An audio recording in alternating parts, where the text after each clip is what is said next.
Are we hearing more often now about autism, ADHD, and other mental health or neurodevelopmental challenges than ever before? And why do many people sense that something deeper is shifting? What we see is not simply an epidemic of pathology, but a complex intersection of genetics, environment, society, and modern life, pressing against human vulnerabilities. To begin, the numbers. In the United States, recent CDC data reports autism prevalence among 8-year-olds at approximately 32. 2 per 1,000 children, that is about 1 in 31, in 2022, up significantly compared to earlier decades. Globally, estimates from the Global Burden of Disease suggest a prevalence around 1 in 127 people in 2021, though measurement methods vary widely, and many cases go undetected in lower resource contexts.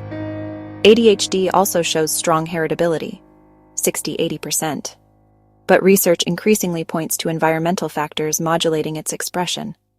So to understand the apparent rise, we must look beyond simple labels to multiple interacting pressures. One major factor is increased awareness, broader diagnostic criteria, and better screening. For example, autism diagnoses have expanded from narrow, severe forms to include milder, high-functioning or autistic traits categories. Many children who would have been overlooked before now qualify. But that doesn't explain everything. There are real shifts in children's early experiences and environments that may be increasing the probability or severity of neurodevelopmental challenges. And that's where modern social patterns come in. Consider the trend toward early separation from parents. For instance, infants sleeping in separate rooms earlier than in past generations, or widespread use of daycares and early institutional care. That means less physical contact, less co-regulation, fewer opportunities for responsive emotional attunement. In the early months, skin-to-skin contact, breast milk, synchrony, and maternal presence help regulate stress systems in infants. When those are truncated, the autonomic nervous system may remain more reactive, less buffered. Then, moving outward, parents often report having less unstructured time with children.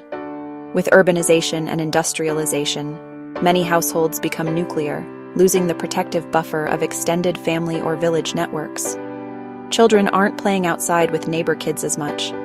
Instead, their social world is mediated by screens and structured settings. The village, the community, the spontaneous peer group, these social scaffolds have thinned. Add in that many children spend large chunks of time on iPads, phones, TVs, often from a very young age. And research does show associations between screen time and attention problems or ADHD symptoms. For example, a longitudinal study found that increases in screen time in adolescents were associated with worsening ADHD symptoms within the same year, mediated in part by impulsivity. Another recent study showed that children spending over 5 hours daily in front of a TV had much higher odds of ADHD, or =32, and that over 2 hours on mobile devices or computers also showed elevated risk, or approximately 2–3. And yet another found that screen exposure in early toddlerhood correlated with lower language skills and increased ADHD-like symptoms.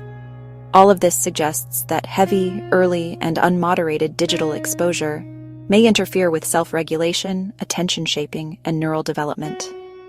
That's not to say screens cause autism, but they may exacerbate vulnerabilities in children who already carry risk, genetic, prenatal, epigenetic, or reduce resilience in otherwise lower-risk individuals.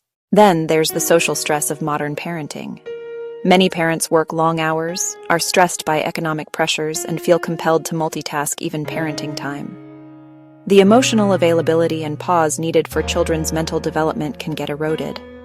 Add on societal messages, especially to girls and boys, to perform, achieve, look good, to behave, to be always on.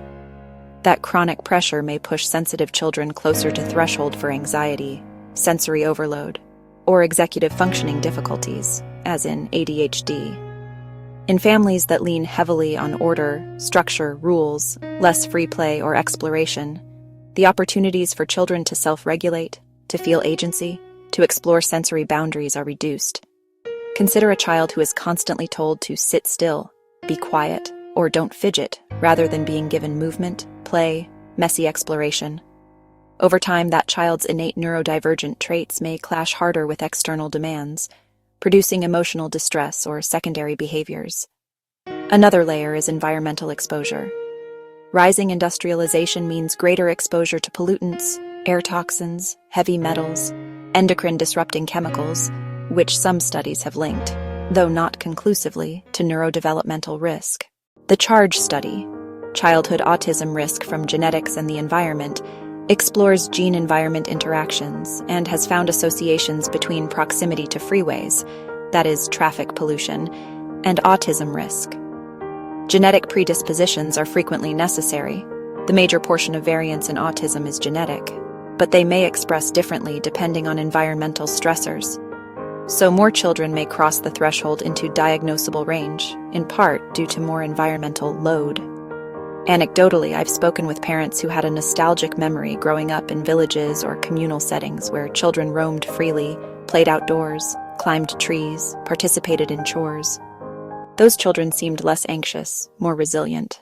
Today, many children's entire social world is indoors, with video calls, remote schooling, socially distanced play, limited free exploration. That shift matters. Sensorimotor play and multisensory experiences help in wiring neural circuits of attention, sensory integration, emotional regulation. When that ground is lost, children with slight vulnerabilities may show more overt difficulties. Another example. A mother I know enrolled her toddler in daycare at 8 months old while both parents work. The child seemed irritable, had difficulty self-soothing, frequent meltdowns. The daycare staff reported the child was more reactive than peers. Over time, the parents noted that during weekends, when the child was home with one parent, the child was calmer. The difference might be pause, slower pace, more attunement. But the early exposure to institutional routines, transitions, group stress, overstimulation, may have reduced the child's ability to self-regulate under load. Then there's overlap and comorbidity. Children with ADHD traits are more vulnerable to anxiety, executive functioning deficits, impulsivity, social difficulties. So rising detection of ADHD can create a lens shift through which more children are seen as having multiple vulnerabilities. In addition, the very diagnostic culture and expectation culture may be amplifying detection. Parents who see a child struggling in school, socially, or with focus are more likely now to seek assessments. Clinicians are more tuned to milder presentations. Schools have more resources for intervention. Thus, many children are labeled who previously might have gone unnoticed. Yet even with better recognition, more support, and awareness, the lived suffering is real. Thus, it's useful to see modern society not as conspirator but amplifier. The pressures of rapid social change, technology, individualism, fragmentation, performance demands, may be pushing more children toward the thresholds where neurodivergent traits become burdensome instead of manageable. The notion of extreme feminism or parents not spending enough time is more controversial and less grounded. Parental time does matter for attachment and emotional security, but to phrase it as a direct cause of autism or ADHD is scientifically unsupported and unfair. It's more realistic to say that societal expectations, including about gender roles, parenting styles, career demands, can contribute to stress, guilt, and less safe emotional space in families, which in turn may worsen secondary emotional burden. For example, if a mother feels pressured to excel in career and parenting with little support, that stress may reflect in home environment tone, emotional climate, and scaffolding for children's regulation. Similarly, nuclear families, without extended community support, mean fewer adult buffers, fewer caregivers, fewer relational fault lines for children to navigate. When problems arise, there's less slack. In collective societies where extended family or village life existed, a child with variation might have received more natural accommodations, more warm oversight, more communal patience. Now, in highly individualized societies, even minor deviation can feel like a problem. Communication is also altered. Children today may experience more mediated social interaction, texts, social media, screens, than face-to-face communication, reducing opportunities to practice emotional nuance, social reciprocity, nonverbal cues, conflict resolution with immediate feedback. That may place extra demands on social cognition for children with vulnerabilities. We must also consider that early sleep patterns, Infant feeding, maternal stress, birth interventions, and perinatal factors have changed. More C-sections, earlier separation of mother and baby, formula feeding, less co-sleeping or skin-to-skin, all of which may influence early microbiome, stress regulation, bonding trajectories. These early microenvironment differences can alter how neural circuits shape and prune in infancy. In some, autism and ADHD are likely not rising in the sense of creating entirely new cases ex nihilo. Rather, we are realizing more cases, shifting thresholds, and more children in modern environments are tipping into symptomatic burden because the mesh between child and environment is tighter than ever. But the suffering is real, and some things we can do: preserve unstructured play, reduce early screen exposure, protect sleep, slow down transitions, support caregivers, restore communal buffers, train emotional literacy, create policies that give parents time and support, design early childhood environments intentionally, and approach variation with compassion rather than pathologizing. Because children are not problems to manage, they are emergent beings in changing worlds. And if our world is pushing more loads than before, we must also build more scaffolds of empathy, patience, and adaptive systems.